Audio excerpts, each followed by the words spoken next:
dibuat sebagai tugas mata kuliah perjanjian di luar KUHP. Jadi pada video kali ini saya akan menjelaskan mengenai kontrak innominat.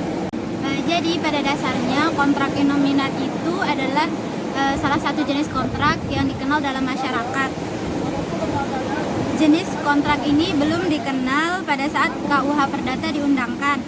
Jadi yang termasuk dalam kontrak innominat itu antara lain, yang pertama ada kontrak surogasi, yang kedua ada kontrak terapotik, terus yang ketiga ada perjanjian kredit, yang keempat ada standar kontrak, yang kelima ada perjanjian kemitraan, yang keenam ada perjanjian karya pengusahaan, pertambangan batu bara, serta kontrak pengadaan barang. Selanjutnya saya akan menjelaskan mengenai salah satu contoh dari kontrak innominat, yaitu kontrak surogasi.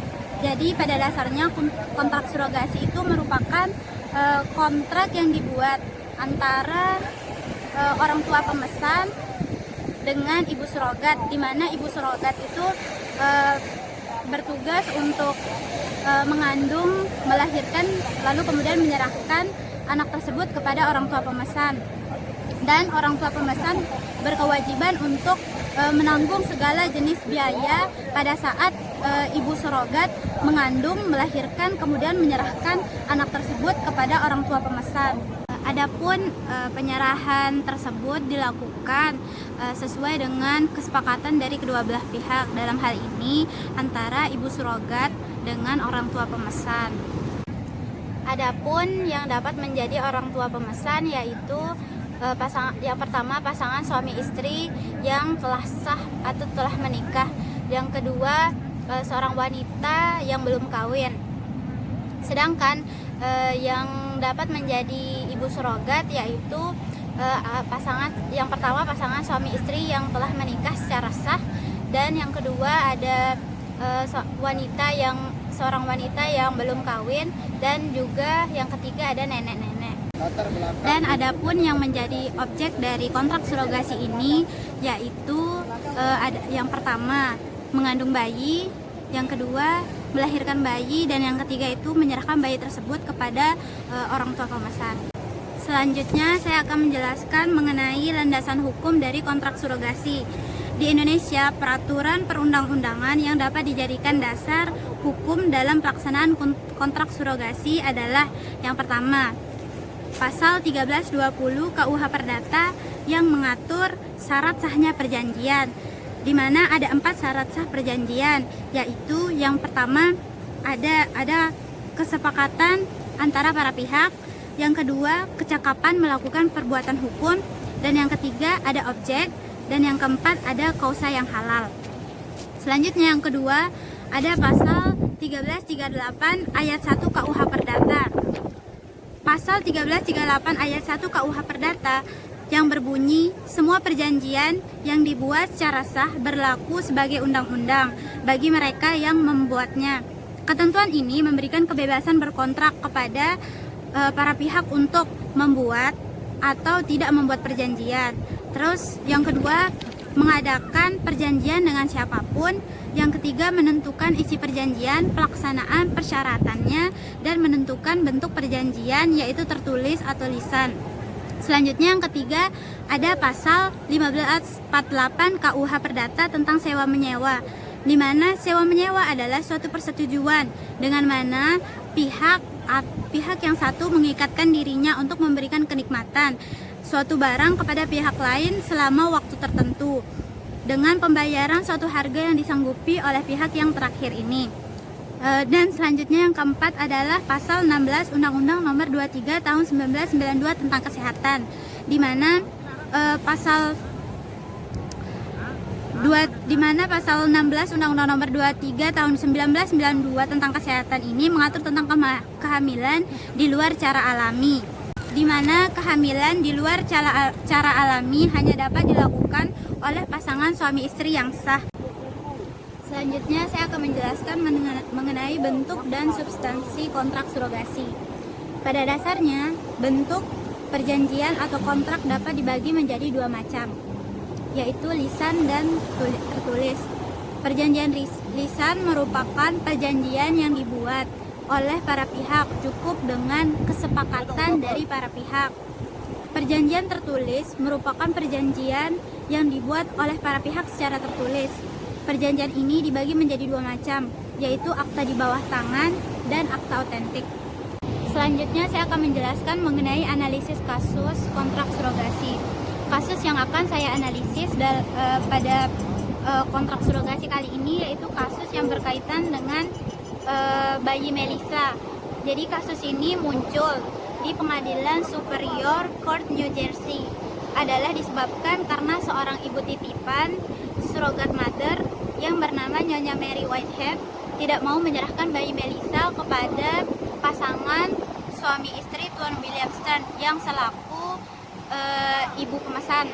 Selanjutnya, adapun duduk persoalan dalam kasus ini mengenai yang pertama, pada bulan Februari tahun 1985 Tuan William Stern dan Mary Beth Whitehead mengadakan kontrak surogasi. Yang kedua, kontrak tersebut berbunyi bahwa istri Stern, Elizabeth, mandul bahwa mereka mendapatkan seorang anak dan bahwa Nyonya Whitehead mau menyediakan anak itu sebagai ibu dengan Tuan Stern sebagai ayah. Yang ketiga, kontrak tersebut menetapkan bahwa melalui inseminasi buatan dengan menggunakan sperma Tuan Stern, Nyonya Whitehead akan hamil, mengandung, melahirkan anak dan menyerahkan anak itu kepada keluarga Stern dan kemudian melakukan segala yang diperlukan untuk mengakhiri hak keibuannya Nyonya Whitehead sehingga Nyonya Stern selanjutnya boleh mengangkat anak tersebut. Selanjutnya, suami Nyonya Whitehead, Richard, juga menjadi pihak dalam kontrak tersebut. Nyonya Stern tidak menjadi pihak. Yang kelima, duduk perkara yang kelima, Tuan Whitehead berjanji untuk melakukan semua tindakan yang diperlukan untuk menolak anggapan dirinya sebagai ayah sesuai dengan Undang-Undang Keturunan atau Parentage Act. Selanjutnya, berdasarkan fakta-fakta di atas, maka keluarga Stern mengajukan gugatan ke Pengadilan New Jersey. Ini disebabkan keluarga Nyonya Whitehead tidak melaksanakan substansi kontrak surogasi. Isi gugatannya adalah yang pertama, mengupayakan kepemilikan dan tujuan penguasaan bayi Melissa. Yang kedua, mengupayakan pemberlakuan kontrak surogasi. Dan yang ketiga, kontrak tersebut berbunyi bahwa anak tersebut tetap berada dalam penguasaannya dan bahwa hak kekuasaan orang tua Nyonya Whitehead berakhir. Yang keempat, Nyonya Stern diperbolehkan pengangkatan anak itu, yakni bahwa Melissa sepenuhnya menjadi anak keluarga Stern. Atas dasar gugatan itu, maka Superior Court of New Jersey, Amerika Serikat dalam putusannya tertanggal 31 Maret 1987 memutuskan yang pertama, kontrak surogasi sah, dan yang kedua, hak kekuasaan orang tua Nyonya Whitehead berakhir, dan yang ketiga, penguasaan tunggal anak tersebut diberikan kepada Tuan Stern. Yang keempat, pengadilan tersebut segera mengeluarkan perintah yang memperbolehkan pengangkatan Melissa oleh Nyonya Stern, di mana semua ini sesuai dengan kontrak surogasi tersebut. Dan yang terakhir, sampai hasil banding, pengadilan mengabulkan diteruskannya kunjungan oleh Nyonya Whitehead, walau agar lebih terbatas dibandingkan kunjungan yang diperbolehkan selama sidang. Nyonya Whitehead keberatan atas putusan Pengadilan New Jersey dan Nyonya Whitehead menyampaikan persoalan itu kepada pengadilan banding. Pengadilan banding kemudian telah memutuskan bahwa kontrak surogasi ini tidak sah. Adapun keputusan ini mempunyai dua dasar pertimbangan, yaitu bertentangan dengan undang-undang yang ada dan bertentangan dengan asas-asas umum di negara bagian ini sebagaimana yang termaktub dalam hukum undang-undang atau statutory law dan hukum perkara decisional law. Selanjutnya, yang pertama dalam bertentangan dengan ketentuan undang-undang. Jadi kontrak surogasi bertentangan dengan ketentuan undang-undang. Yang pertama, undang-undang melarang penggunaan uang yang berkaitan dengan pengangkatan anak. Yang kedua, undang-undang yang mengharuskan adanya pembuktian ketidaklayakan orang tua atau unfitness atau pelepasan anak oleh orang tua sebelum ada pengakhiran hak kekuasaan orang tua atau sebelum ada izin pengangkatan anak.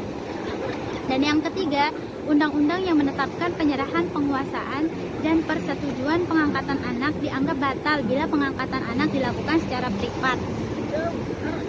Pengakhiran hak kekuasaan orang tua Nyonya Whitehead sebagaimana tertuang dalam kontrak surogasi tersebut dan benar-benar dikabulkan pengadilan, tidak mematuhi persyaratan dalam Undang-Undang New Jersey yang tetap. Undang-undang kita yang mengenal penyelesaian segala pengakhiran hak kekuasaan orang tua mau menetapkan pengakhiran semacam itu hanya bila telah terjadi. Yang pertama, penyerahan anak secara sukarela kepada agen yang sah atau kepada divisi pelayanan pemuda dan keluarga.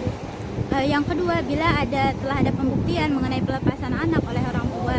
Dan yang ketiga, bila terjadi ketidaklayakan sebagai orang tua. Selanjutnya, yang kedua tentang pertimbangan asas umum. Tidak sahnya kontrak surogasi karena sangat bertentangan dengan ketentuan undang-undang di atas. Akan semakin diperkuat bila tujuan dan cara kontrak tersebut dianggap bertentangan dengan asas umum atau public policy. New Jersey.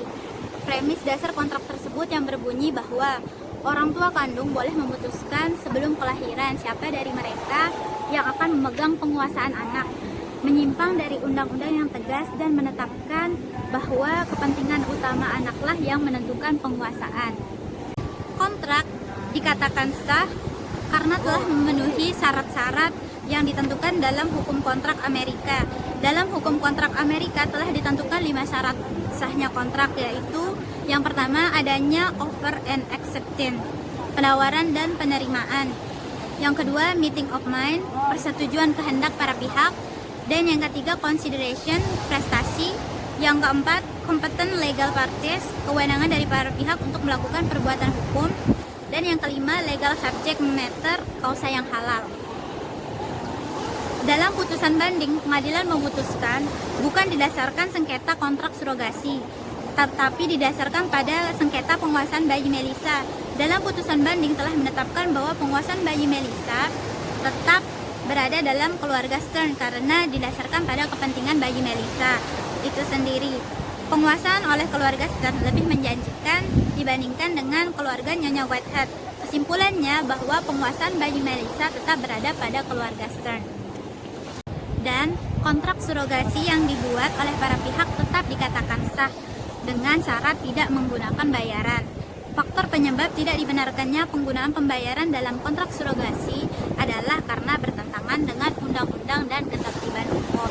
Jadi demikian presentasi yang bisa saya sampaikan tentang perjanjian in nomine tersebut.